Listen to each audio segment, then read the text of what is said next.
want to really talk about self-love. Yes. By a show of hands, how many of you actually love yourself? All right. And self-love is huge, because if you don't love yourself, you can't be a blessing to anybody.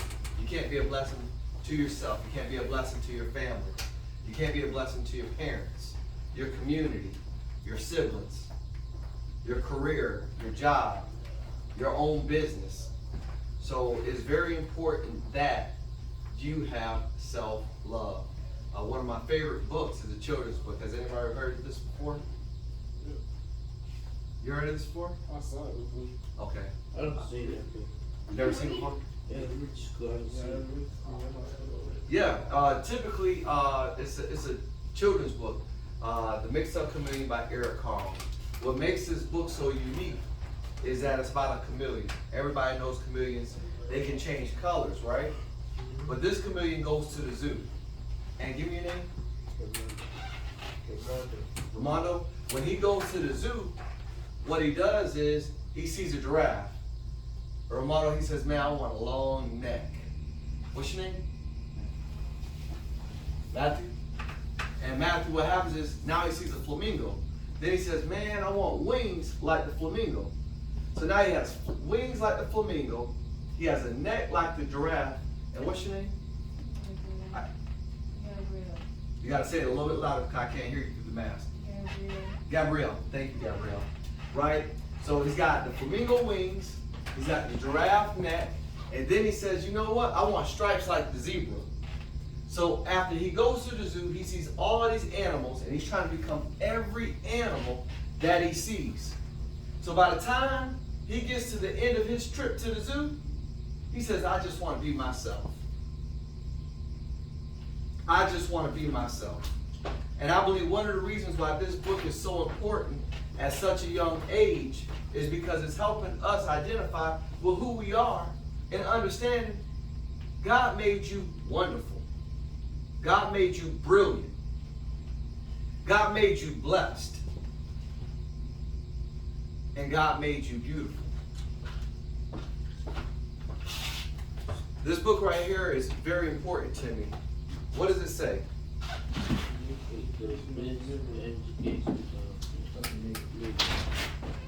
All right. Believe it or not, the guy that wrote this book, his name is Carter G. Woodson. What is February known as? Black History Month.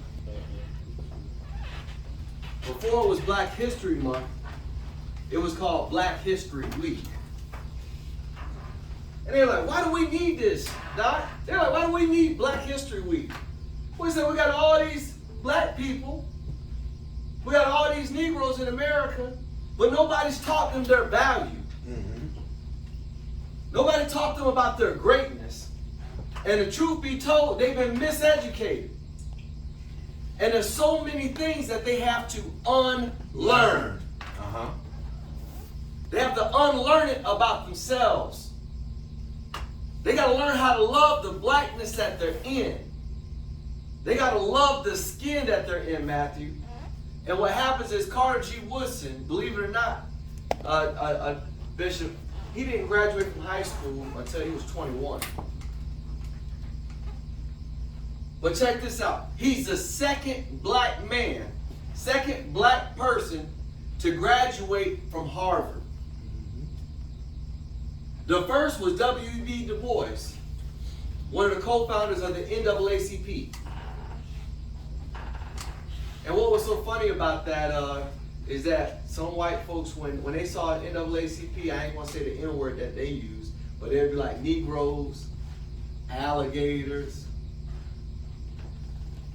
apes, coons, and possums. Well, we know they were miseducated too, because possums don't even begin with a P. Because they have so much hate towards us. For no other reason outside of the skin that we're in. So we have to be uneducated in order to be properly educated. But it starts with self-love. There's a reason why God said the greatest commandment is to love me or love him. And second unto is to love your neighbor as you love yourself. I don't even know if you all know this, but you remember doing a survey for Bishop a couple weeks, last month? And he asked you to write down a couple of your concerns? Believe it or not, y'all had a common theme. Ramondo, right? And Ramondo, one of the common themes was, number one was death and dying. I don't even know if y'all talked to each other or not, but that was number one. Number two was making money. And then number three was grades in school. So I said, man, this is powerful. So then we did another survey at 65 youth over at Zarephath Academy, less than 2 miles from here. 65 youth look just like y'all. We gave them a 15-question survey. You want to know what number one was? Death and dying. Number two, making money. Number three, grades in school. Imagine if we can eliminate death and dying from our young black folks. And that would be awesome. What did you say? That would be awesome. That'd be awesome, wouldn't it? You know, worry about nobody dying. Worry about your friends dying, your loved ones, all that. And Ramondo, that's why we need leaders like you that can speak truth to power, that can speak truth to your peers. Because it's very important that we tap into this, because we've been so miseducated. And at your ages, I mean, I don't think anybody in here is pertaining to the youth is over 19, right? None of you are over 19, right? How old are you? How old are you? 21. 21? Okay. All right. Now, thank you for sharing that. Now, with 21, I'm just like, he's 16. okay. All right. And, all right. With 21, that's an age where you should be kind of like somewhat becoming established, right? Settle. Was that? Settle. Yeah, You settled in. got planned for life. Exactly, Romano. And Matthew, is pertaining to 21. 21 is when you should kind of like have a foot. You know what type of man you are. Our problem is that we have children that want to be grown. And then when folks get grown, they want to revert back to being children. Come on. That's it. I don't understand it. It's like we go backwards. When we're supposed to be enjoying life, we want to hurry up and get grown. And then once we become grown, Y'all don't want it no more. we don't want it no more. So it's very important that we have a real identity. And we're not a copy of somebody else. Question? You want to read the book? I'm not going to read the book, but I can leave it with you for you to read. Because I'm kind of limited on time, and I do apologize. But it's a great book. Yes. A couple things I want to share with you, okay? One of the reasons why us as blacks in America are kind of different than blacks in other countries is because we don't know our roots. Yeah. And just a quick thing I want to point out to you real quick, and I've added write down some notes. How many of you all know that the people in the Bible are black? By a show of hands. Do you believe that? You believe that there's black people in the Bible? Now I don't know if you're playing or if you're serious. I have heard. So you believe that there's black people in the Bible? Yeah, they say the Jews black. Okay. All right. So what if I said there's a queen in the Bible called Queen of Sheba, and she was black, and she hung out with a king in Israel by the name of Solomon. And when she left Africa to go into Israel, she didn't go broke.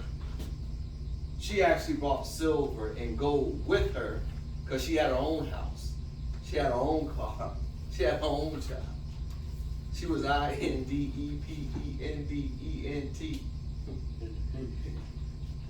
Independent. Like she wasn't a struggling African queen. And you can find that in the Old Testament. But then I can go back to another black queen that's in the Bible. And when I say black, jet black.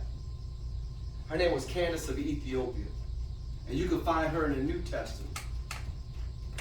And Candace is a title like queen. But what makes Candace different than queen is that Candace of Ethiopia, when she died, the next black woman that came up, she took on that same title as Candace of Ethiopia. But she couldn't be a Candace if she couldn't fight. So Candace had a connotation that you were a warrior and you were a queen.